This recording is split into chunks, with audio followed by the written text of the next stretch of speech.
मंगलमूर्ति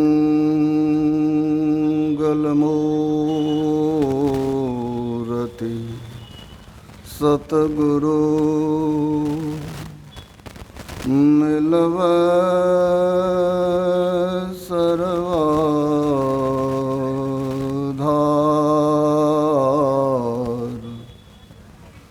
मंगलमय मंगल करन विनवा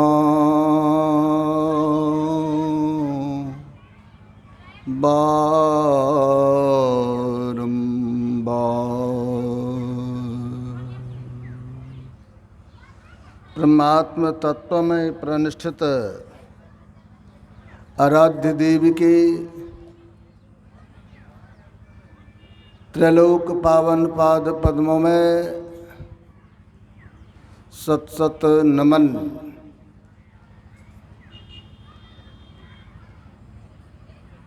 आराध्य देव के विभूति स्वरूप मंचस्थ पूज्य संतजन, आदरणीय धर्म प्रेमी सज्जनों, आदरणीय माताओं एवं भक्तिमती बहनों,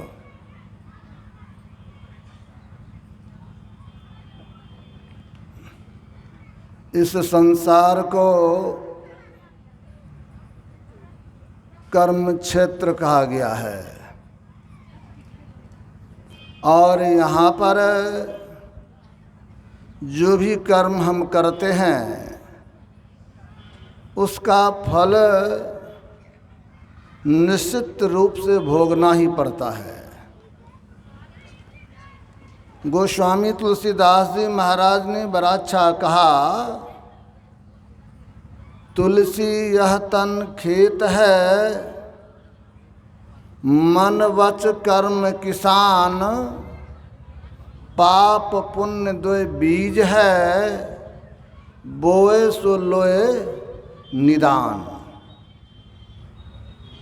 हम लोग जमीन में बीज डालते हैं, जैसा बीज बोते हैं ना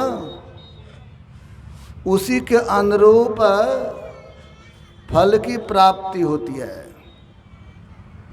किसी विद्वान ने बड़ा अच्छा कहा, करे बुराई सुख चहे, कैसे पावे कोई, रोपे बिरवा आक का तो आम कहाँते होए। आप अपने ज़मीन में आक का पौधा रोप देंगे, लगा देंगे और चाहेंगे जो आम का मीठा फल मिले, संभव है? कदापि संभव नहीं है। उसी प्रकार इस शरीर को खेत कहा गया है और इस शरीर के अंदर भी किसान बैठा हुआ है। वो किसान कौन है? मन वच कर्म, मनसा वाचा कर्मणा। तीन तरह से कर्म होता है, चाहे मन से कर्म करें, वाणी से कर्म करें या तन से कर्म करें, तीनों का फल हमारे जीवन में आता है। संतों ने कहा, अगर हम मन से किसी के प्रति अच्छी भावना रखते हैं तो स्वतः वह भी आपके प्रति अच्छा ही सोचेंगे। एक वैज्ञानिक हुए न्यूटन, उन्होंने तीसरा नियम दिया, प्रत्येक क्रिया के विपरीत प्रतिक्रिया होता है। अगर हम गेंद को दीवार पर मारते हैं तो उधर से दूना बल से हमारी तरफ लौटता है। एक बार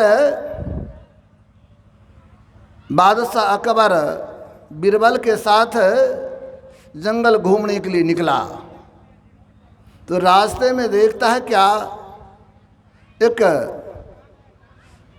युवक अपने सिर पर लकड़ी का गट्ठर लेके जा रहा था।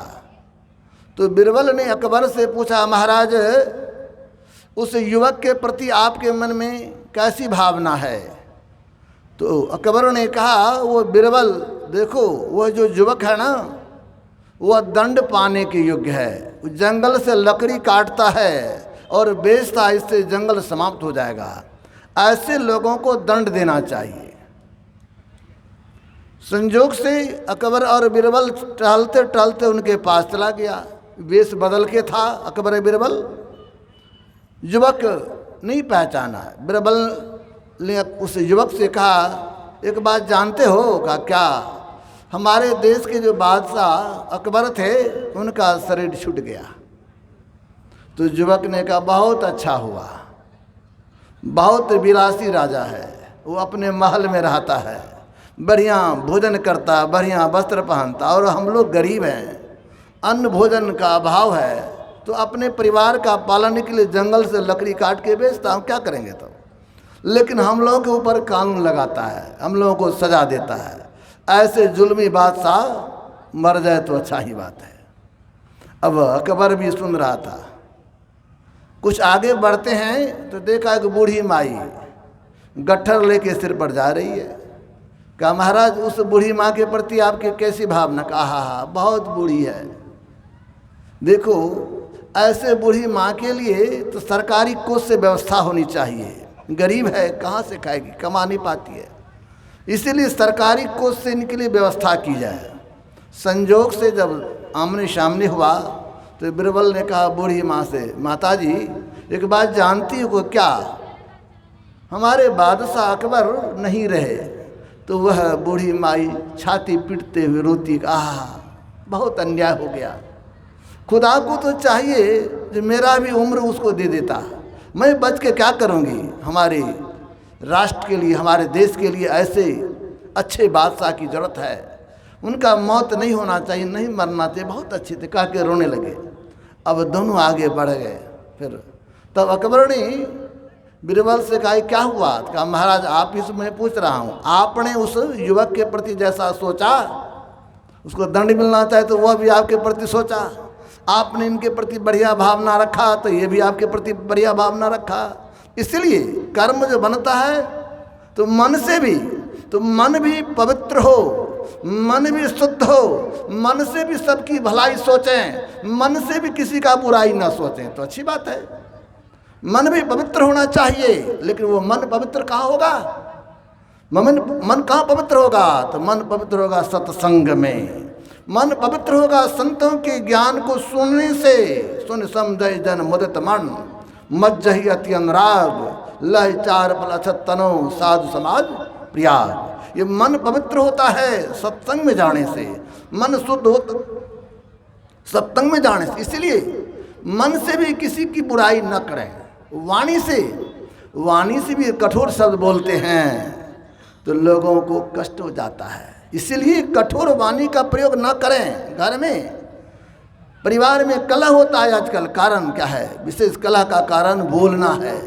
लोग बोलना नहीं जानता है, किसके साथ कैसा व्यवहार करें इस बात को ठीक ठीक नहीं जान पाते हैं। इसीलिए किस तरह का प्रयोग करें शब्द का लोग नहीं जान पाते। इसीलिए बोलें, ऐसी वाणी बोलिए, कैसी वाणी?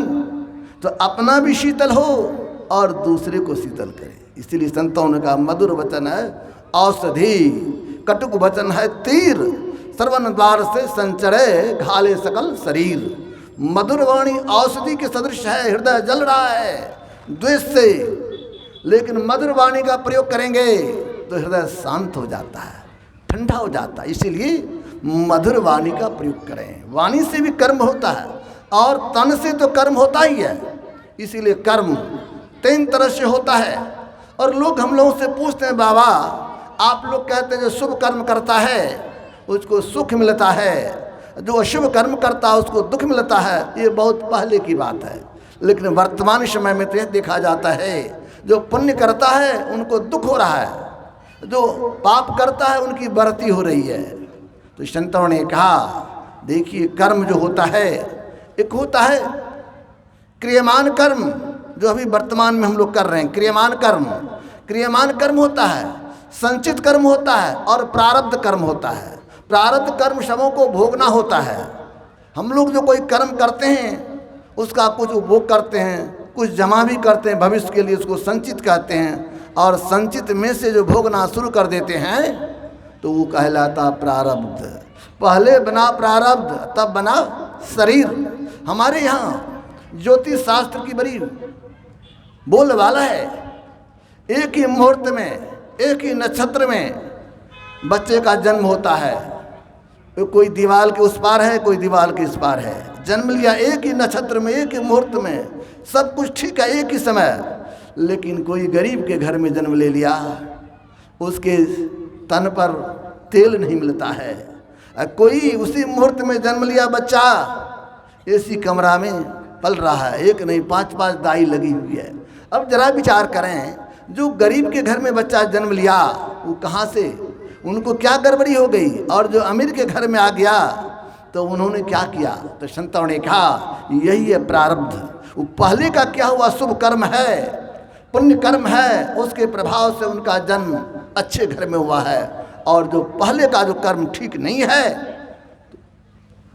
तो वर्तमान में दुख में उनका जन्म हुआ है। यही कर्म का प्रभाव पड़ता है। इसीलिए संतों ने कहा आप अपने जीवन को सुखमय बनाना चाहते हैं तो क्या करें, वर्तमान को संवारिए, वर्तमान को बनाइए। अगर आप वर्तमान को बनाइएगा तो स्वतः आपका भविष्य बनेगा। वर्तमान आपके हाथ में है, वर्तमान आपके साथ में है, इसलिए वर्तमान को बनाइए। अगर वर्तमान को बिगाड़ लेंगे तो स्वतः भविष्य बिगड़ जाएगा। इसीलिए वर्तमान को बनाइए।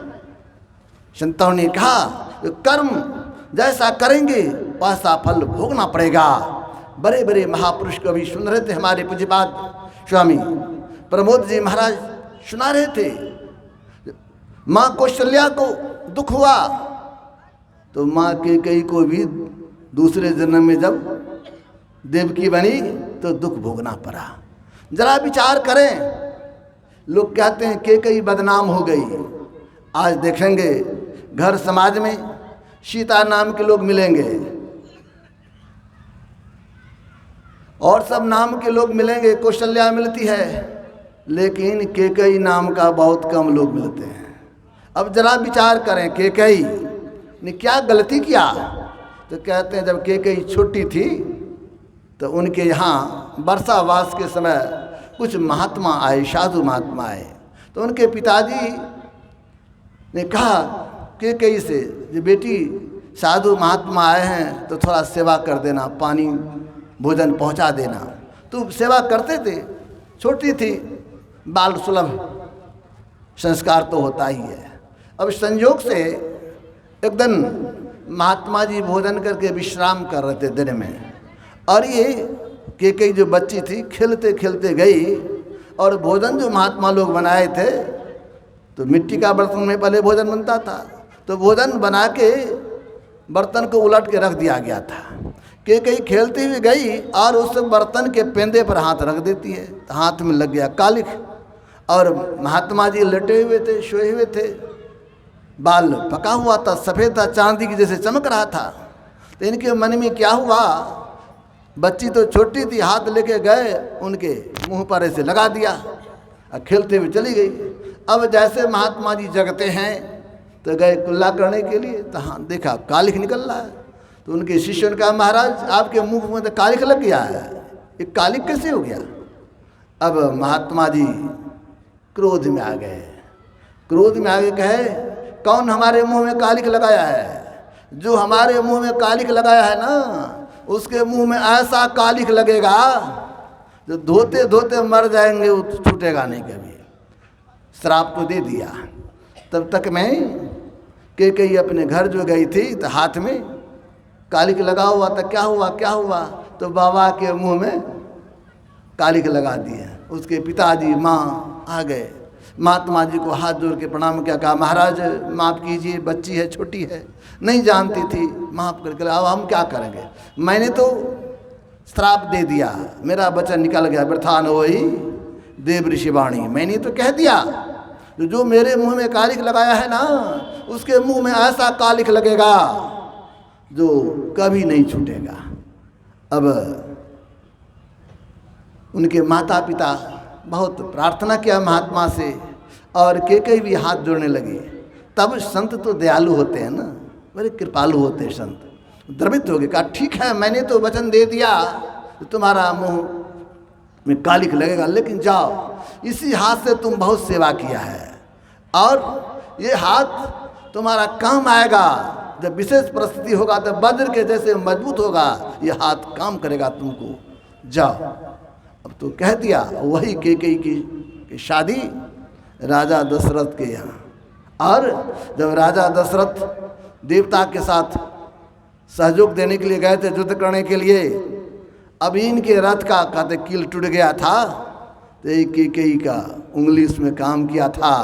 सहारा लेके आए थे केकई, इनको बचाए थे।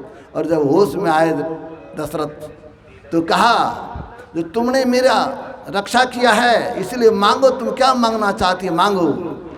तो वही कहा बोली थी जो 2 वरदान, वही 2 वरदान समय आके मांग लिया। समय तो वरदान तो मांगी, लेकिन क्या मांग दिया? भगवान राम को 14 वर्ष के लिए जंगल और भरत को राज। अगर भरत को राज सिर्फ मांग लेती तो उतनी बात नहीं था, भगवान राम को 14 वर्ष के लिए जंगल मांग लिया। अब जरा विचार करें, आज इसके कारण केकई माँ बदनाम है। लोग केकई नाम नहीं रखना चाहता, दूसरा नाम रखेंगे, केकई नाम नहीं रखता। हाँ, कहीं कहीं केकई नाम मिल भी जाता, क्योंकि भरत जैसे भक्त पुत्र को जन्म दी थी, इसीलिए केकई माँ नाम कहीं कहीं मिलता है। लेकिन शूर्पणखा आज तक हम लोगों को कहीं नहीं मिला। आप लोगों को मिला होगा तो बोलिएगा। आज तक हम लोगों को कहीं शूर्पणखा नाम का आदमी कोई मिला ही नहीं, कोई बहन। केकई मिल गई है लेकिन शूर्पणखा नहीं मिली है। तो देखिए ये नाम और काम, केकई माँ बदनाम हो गई, क्यों? तो उनसे भी गलती हो गई। उस कर्म का फल उसको भोगने के लिए इस तरह का कर्म करना पड़ा। इसीलिए जो कोई कर्म करते हैं तो कर्म का फल भोगना पड़ता है। भगवान बुद्ध ने बड़ा अच्छा कहा, अगर हम किसी की भलाई की बात करते हैं, पुण्य की बात करते हैं, शुभ बात सोचते हैं, तो हमारे साथ सुख उसी तरह चलता है जिस तरह छाया। और किसी के प्रति दुख की बात करते हैं, उनको दुखाने की बात करते हैं, पाप की बात करते हैं, तो हमारे साथ उसी तरह दुख चलता है जिस तरह बैलगाड़ी जो लदा हुआ हो और बैल चाहता है जो पहिया हमसे संग छोड़ दे, लेकिन पहिया संग नहीं छोड़ता है। तो हमारे जीवन में दुख इसी तरह लगा रहेगा। इसलिए संतों ने कहा संसार कर्ममंडल है, इस कर्ममंडल में जो आते हैं सबों को कर्म का फल भोगना पड़ता है। हमारे गुरुदेव ने बड़ा अच्छा कहा, विविध भांति के कर्म जगत में जीवन घेर फंसाता है। विविध तरह का जो कर्म है, इस कर्म के कारण संसार में लोगों को जन्म लेना पड़ता कर्म के फल को भोगने के लिए। अगर हम कर्म के फल से बचना चाहते हैं, संसार को कहा गया है काजल की कोठरी है, और काजल की कोठरी में कितनों सावधानी से चलेंगे तो कहीं न कहीं कालिक तो लगेगा ही। कालिक तो लगना है, लाख सावधानी बरतें लेकिन कालिक तो लगेगा। तो संतों ने कहा अगर गलती हो गई, कर्म बन गया, तो कर्म के फल से कैसे बचेंगे? तो ऋषियों ने कहा यदि साल समुपापं विस्तृत बहुयोजनम विदते ध्यान योगैन नान्य भेद कदाचना। कहा गया अगर पहाड़ के समान जिस तरह सूखी घास है तो थोड़ी सी आग दीजिए चिंगारी तो जल के साफ, उसी तरह पहाड़ का जैसे पाप का ढेर हो वह भी योगाग्नि में जल के भस्म हो जाता है। ध्यान से उसका क्षय होता है, ध्यान से पाप का क्षय होता है। इसलिए ध्यान करना चाहिए, लेकिन यह मन में नहीं सोचें जब पाप भी करे ध्यान भी करे, ऐसा नहीं होगा। जो ध्यान करेगा उससे पाप नहीं होगा, और जो पाप करेगा उससे ध्यान नहीं होगा। इसलिए ध्यान करेंगे तो सब कुछ ठीक होगा। और आँख से नीचे के भाग को करमंडल कहा गया। आँख से ऊपर उठिए, आँख से नीचे ही सारे कार्य होता है। पिंड में जब तक बरतेंगे तो कुछ न कुछ होगा। इसलिए अपने आप को समेट के ब्रह्मांड में ले चलने का प्रयास करें। इसके लिए साधना की आवश्यकता है। इसी के लिए संत मत सत्संग में कहा जाता है साधना कीजिए। ये जो मानस जप है, मानस ध्यान है, दृष्टियों की साधना है और नादानुसंधान है। इस प्रक्रिया को करेंगे, इसके माध्यम से अपने आप को समेटेंगे और अपने आप को समेटकर कर्म मंडल से ऊपर उठा लेंगे तो कर्म फल से बच सकते हैं। कर्म फल से बच सकते हैं, इसलिए अपने आप को कर्म मंडल से ऊपर उठाने का प्रयास करें तो बड़ा अच्छा होगा। ये संसार है, इसमें जैसा जो कर्म करता है उसका फल सबों को भोगना पड़ता है। और हमें चाहिए माता पिता की सेवा करें, सास ससुर की सेवा करें। आज वर्तमान परिप्रेक्ष्य में हम देखते हैं लोग पढ़ लिख लेते हैं, बहुत ऊंची डिग्री प्राप्त है, ऊंचे पद पर हैं, लेकिन माता पिता का सम्मान करना नहीं चाहता है, माता पिता की सेवा करना नहीं चाहता है।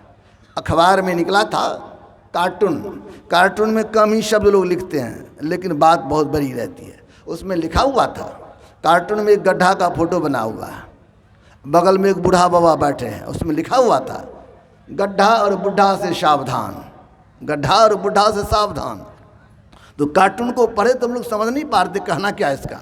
तो उसमें आया जो कोई घर में रहते हैं युवक, अब उनको जाना जामतारा बाजार घूमने के लिए, और दरवाजे पे पिताजी बैठे हैं, तो पूछेंगे बेटा कहाँ जा रहे हो, कौन सा काम है? तो बेटा क्या करेगा, पिताजी बाहर में बैठे हैं दरवाजे पर, तो बगल के रास्ते से निकल जाएंगे। गाड़ी चल रही है, आगे में गड्ढा है, तो चालक क्या करते, ब्रेक मारते हैं, एक किनारे से निकाल देता है। इसीलिए कहा बुढ़ा और गड्ढा से सावधान। मतलब अगर माता पिता हैं तो माता पिता का बड़ा उपकार है, माता पिता का बड़ा उपकार है। इसलिए हमारे धर्मशास्त्र में ओम मातृदेवो भव, ओम पितृदेवो भव, ओम आचार्य देवो भव, ओम अतिथि देवो भव। इसलिए माता पिता की सेवा करें, सास ससुर की सेवा करें, लेकिन लोग सास ससुर की सेवा नहीं करते हैं, ये अच्छी बात नहीं है। हम लोगों को चाहिए अगर हम अपनी माता पिता की सेवा करेंगे ना तो हमारी आने वाली पीढ़ी भी हमारी सेवा करेंगे। इसीलिए माता पिता की सेवा करना सबका परम कर्तव्य बनता है। प्रायः देखा जाता है एक सज्जन पढ़े लिखे थे और उनकी धर्मपत्नी भी पढ़ी लिखी। होता है क्या, उनके घर पर आ गए सास, तो सास आए तो कुछ दिन टिक गए, तो पत्नी बहुत खुश थी, पत्नी की मान है तो बहुत खुश, बहुत सेवा किया, सब कुछ हो गया। संजोग से एक बार उनकी अपनी माँ गई, तो पत्नी कहती है वो कितना दिन तक बूढ़ी रहेगी, अपना घर जाना चाहिए, घर में काम है, तो बेचारी चली गई। संजोग क्या हुआ, फिर कुछ दिनों के बाद मोबाइल का रिंग होने लगा, तो ये मोबाइल नहीं उठा रहे हैं पतिदेव, तो पत्नी कहती किनका फ़ोन, कहाँ न उठाते हैं? तो माता जी का फ़ोन है। तो थी तो सास का फ़ोन, क्या माता जी का फ़ोन है? तो माँ ही ना है, माता जी का फ़ोन है, तो क्या बात है? तो फिर उठाए फ़ोन, तब माता जी आना चाहती है। तब माता जी को कोई काम नहीं मिलता है, अभी तो 6 महीना पहले आई थी, इतना परेशान करके चली गई है, अब फिर दौड़ दौड़ के काहे आती है? क्या ज़रूरत है माता जी को यहाँ आने का? कहने दीजिए फ़ोन से, उठाइए ना फ़ोन, नहीं उठा रहे। फिर जब रिंग हुआ तब ये कहते हैं हमारी माता नहीं, तुम्हारी माता का फ़ोन है। तक तो लाई तुरंत फ़ोन उठाते, तो फ़ोन उठाया, कहती है भाई इधरे तो 1 महीना पहले माँ गई थी। अरे अच्छा है, 1 महीना पहले की तो आ जाएगी तो बढ़िया होगा ना, बाज़ार घूम लेंगे, मार्केटिंग कर लेंगे, माँ है ना, अच्छा रहेगा। अब उनका माँ आ रही है 6 महीना के बाद, तो आपके सिर दर्द हो रहा है, और अपनी माँ अगर 3 महीना पर लौट रही है तो उसके लिए आप खुश हैं, तब होगा।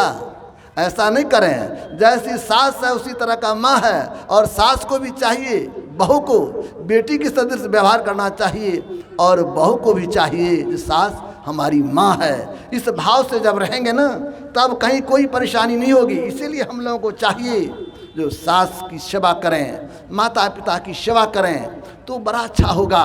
चाहिए माता पिता की सेवा, सास ससुर की सेवा, और बड़े जनों गुरुजनों की सेवा, घर में कोई अतिथि आ जाए उनकी सेवा।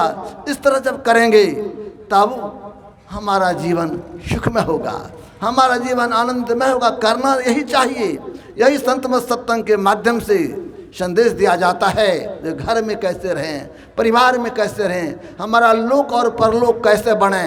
लोक और परलोक दोनों बनाना चाहते हैं तब धर्म को अपनाइए, ज्ञान को जीवन में उतारिए, तब आपका जीवन सुखमय होगा, आपका जीवन आनंदमय होगा। यहाँ के जमतारा जिला सत समिति के द्वारा जो सत्संग का आयोजन किया गया, बड़ा उत्तम व्यवस्था, बहुत अच्छी व्यवस्था। कोरोना के कारण कई वर्षों से यहाँ का कार्यक्रम बंद था, लेकिन यहाँ के हमारे माननीय मंत्री महोदय हैं, अध्यक्ष महोदय हैं और जितने लोग हैं सबों ने मिलकर बहुत अच्छी व्यवस्था किए हैं। होना चाहिए सत्संग की व्यवस्था अच्छी हो। इस सत्संग को सबसे उत्तम जग कहा गया है। आप लोगों ने बहुत उत्तम जग की व्यवस्था किया है, बहुत सुंदर किए हैं। इसी तरह सत्संग जग होता रहे तो बड़ी खुशी की बात है। इन्हीं के साथ मैं अपने वाणी को विराम दे रहा हूँ और हमारे बीच हमारे पूज्य स्वामी डॉक्टर विवेकानंद जी महाराज हैं। अब हम उनसे सुनेंगे। श्री सद्गुरु महाराज की जय। श्री सद्गुरु महाराज की जय।